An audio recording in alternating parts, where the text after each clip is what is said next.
नमस्कार दोस्तों, आज मैं आपको विकास के प्रकार के बारे में बताने वाला हूं। विकास के प्रकार और इसके महत्वपूर्ण बिंदु। इस वीडियो के लास्ट में मैं आपको मल्टीपल क्वेश्चन यानी कि प्रैक्टिस सेट करवाने वाला हूं, जो इस चैप्टर का वीवीआई क्वेश्चन है और सीटेट में अक्सर पूछे जाते हैं। तो चलिए स्टार्ट करते हैं। विकास कितने प्रकार के होते हैं? विकास मुख्यतः 5 प्रकार के होते हैं। पहला है शारीरिक विकास, दूसरा है मानसिक विकास, तीसरा है संज्ञानात्मक विकास, चौथा है सामाजिक विकास और पांचवा है क्रियात्मक विकास, जिसको क्रियाशील भी बोलते हैं। पहला है शारीरिक विकास। शारीरिक विकास में क्या होता है कि इसमें शरीर का वृद्धि होता है, जैसे हाइट का बढ़ना और अंगों का बढ़ना और कोई भी चीज़ जो शरीर में नाप सकते हैं और फिजिकली जो होता है वो बढ़ता है। जैसे लंबाई चौड़ाई का बढ़ना, लंबाई बढ़ेगा और चौड़ाई बढ़ेगा तो ये फिजिकल चेंज में आ जाता है, यानी कि शारीरिक विकास में आ जाता है। तो इसके बाद आता है मानसिक विकास। मानसिक विकास IQ लेवल से है। मानसिक विकास का मतलब होता है कि आपका दिमाग कितना तेज है, क्योंकि आपके पिता का या फिर आपके पूर्वजों का अगर दिमाग तेज होगा तो आपका भी संभावना है कि आपका दिमाग तेज होगा। और इस पर डिपेंड करता है कि आप जिस परिवेश में रह रहे हैं वो परिवेश कैसा है, उस पर भी डिपेंड करता है कि आपका मानसिक विकास कैसा होगा।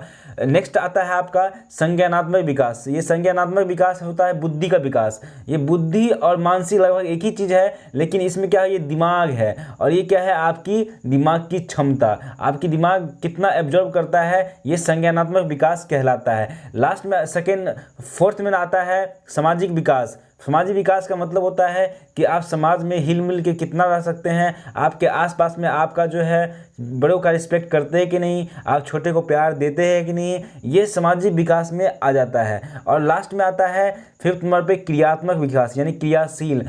आपका जो है बॉडी का हर पार्ट सही से काम कर रहा है या नहीं, आपके जो है बॉडी में पूरी फंक्शनिंग सही से काम हो रहा है या नहीं, आपके सभी पार्ट्स को आप अभी अपने शरीर के सभी पार्ट्स को आप सही ढंग से संवेदन कर पाते हैं कि नहीं, ये सारी चीज़ें जो है क्रियाशील में आती है। नेक्स्ट चलते हैं टॉपिक की ओर। विकास प्रासंगिक होता है। विकास प्रासंगिक होता है यानी कि विकास में आपको जो है ऐसा विकास होता है जो ऐतिहासिक कार्य होता है या फिर प्रशंसनीय होता है, उसको बोलते हैं प्रासंगिक होता है। विकास प्रासंगिक होता है।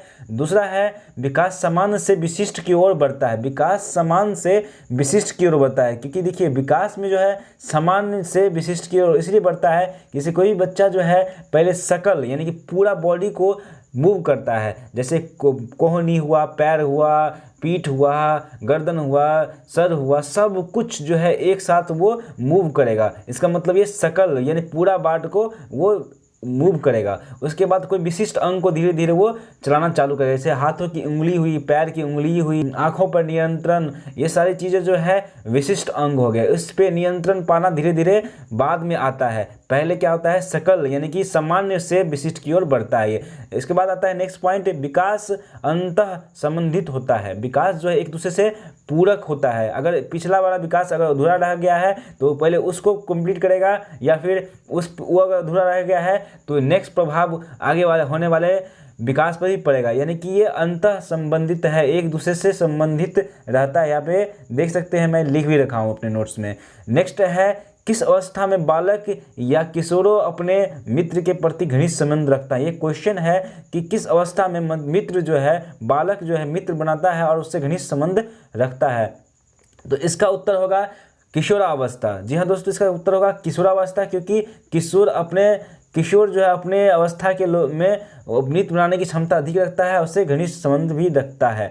नेक्स्ट है आपको किस आयु में लड़कियों के मांसपेशियों में परिवर्तन होता है। ये क्वेश्चन बहुत ही वीवीआई क्वेश्चन है, इस क्वेश्चन को आप ध्यान से पढ़ लीजिए। किस आयु में लड़कियों के मांसपेशियों में वृद्धि होता है? इसका उत्तर होगा 12 से 14 साल, क्योंकि किशोरों में जो है लड़कियों की किशोरी अवस्था जो है वो 12 से 14 साल होता है और लड़कों का 14 से 18। तो दोनों में अगर पूछा जाए लड़कों का तो ये 12 से 14 साल होगा, और जब लड़की का पूछा जाए तो 12 से 14 होगा, जब लड़का से पूछा जाए तो ये 14 से 18 होगा।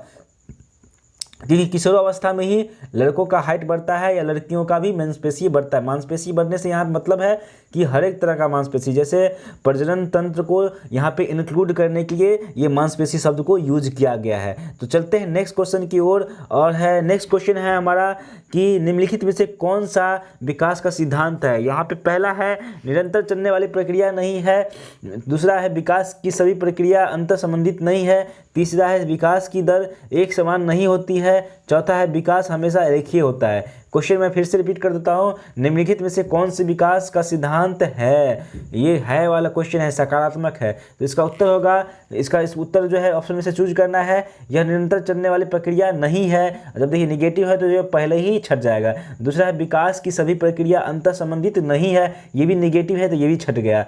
विकास की सभी दर एक समान नहीं होती है, तो ये देखिए इसमें लॉजिक लगाना है कि विकास की दर जो है एक समान नहीं होती। ऑब्वियस सी बात है, जैसे मेरा विकास का दर और मेरे दोस्त का विकास का दर या मेरे भाई का विकास का दर सबका अलग अलग दर होगा, क्योंकि सब एक समान नहीं वृद्धि करते हैं या फिर विकास करते हैं, सब में रेट ऑफ विकास जो है वो वैरी करता है। ठीक है, नेक्स्ट है विकास हमेशा रेखीय होता है, विकास हमेशा रेखीय नहीं होता है, ये विकास वर्तानुकार होता है। तो यहाँ पे दोस्तों इसका उत्तर होगा विकास हमेशा सभी समान दर से नहीं चलती है और ये हमेशा असमान रहती है, ये उसका उत्तर हो जाएगा। नेक्स्ट क्वेश्चन है विकास हमेशा कभी ना समाप्त होने वाली प्रक्रिया है, यह किस कथन से संबंधित है, यह किससे संबंधित है। देखिए इसका ऑप्शन दिया हुआ है अंतः संबंधित सिद्धांत, दूसरा है निरंतरता का सिद्धांत, तीसरा एकीकरण का सिद्धांत, चौथा है अंतः क्रिया का सिद्धांत। पहला ऑप्शन पे चलते हैं सबसे पहले कि अंतः संबंधित सिद्धांत होता क्या है। अंतः संबंधित होता है कि एक दूसरे से संबंधित होना। इससे पहले जो है टॉपिक पे हम चर्चा किए थे कि अंतः संबंधित का मतलब होता है कि एक विकास अगर पीछे छूट गया है तो दूसरा जो है उस पर इफेक्ट करेगा आने वाला विकास, ये होता है अंतः संबंधित। ये यहाँ पे लेकिन बोल रहा है कभी ना समाप्त होने वाली प्रक्रिया का किससे संबंध है, तो इससे उसका कोई मतलब नहीं बनता है। दूसरा निरंतरता का सिद्धांत, ये निरंतरता का मतलब क्या है, हमेशा चलने वाली, तो ये सेकेंड नंबर हमारा मिल गया है, उसको मैं टिक मार देता हूँ। और आगे ही पढ़ लेते हैं कि कहीं इससे भी बेहतर कहीं ऑप्शन ना हो। एकीकरण का सिद्धांत होता है कि सारा बॉडी को एक साथ मूव करना एकीकरण का सिद्धांत कहलाता है, ये भी नहीं होगा। देखिए अंतःक्रिया का सिद्धांत, ये भी इस पर सूट नहीं करता है, इसका मतलब ये निरंतरता का सिद्धांत, ये उत्तर हो जाएगा इसका, ये सेकेंड नंबर। थर्ड नंबर है इसका ऑप्शन है कि गर्भ में बालक को विकसित होने में कितना दिन लगते हैं। अब देखिए गर्भ में बालक को विकसित होने के लिए कितना दिन लगेगा, ये क्वेश्चन दिया गया है यहाँ पे आपको। इसमें सोचने वाली बात है कि 9 महीने 10 दिन के आसपास जो है बच्चा गर्भ में रहता है, तो उसको आप दिन में कन्वर्ट कर लीजिए। 9 महीने गुने 30 दिन यानी कि 270 दिन और 10 दिन एक्स्ट्रा जोड़ दिए, क्योंकि 10 दिन लग ही जाते हैं एक्स्ट्रा 9 महीने के बाद। किसी का रेयर केस में 7 महीने भी हो जाता है, तो वो एबनॉर्मलिटी है। और ये नेचुरल जो होता है 270 दिन प्लस 10 दिन यानी कि 280 दिन आपका होता है, तो ये 280 दिन जो है करेक्ट होगा। विकास शुरू होता है, एक नेक्स्ट क्वेश्चन है विकास शुरू होता है उत्तर बाल काल अवस्था से, जो इसका गलत होगा, क्योंकि विकास जो है शुरू होता है आपको जन्म में, जब गर्भ में आ जाता है बच्चा तब से ही विकास चालू हो जाता है। दूसरा प्रसव पूर्ण अवस्था से, तो प्रसव पूर्ण अवस्था भी ही हो गर्भ वाला अवस्था कहलाता है, तो ये उत्तर सही होने वाला है। ताकि नेक्स्ट भी देख लेते हैं, तब तक शैशवावस्था से पूर्व बाल अवस्था से, ये सबसे सूटेबल है। प्रसव पूर्ण अवस्था से विकास जो है चालू हो जाता है, शैशवावस्था से इसलिए होता है क्योंकि इससे बेहतर ऑप्शन ये हो गया शैशव पूर्ण अवस्था, तो इसमें मैंने टिक मार दिया।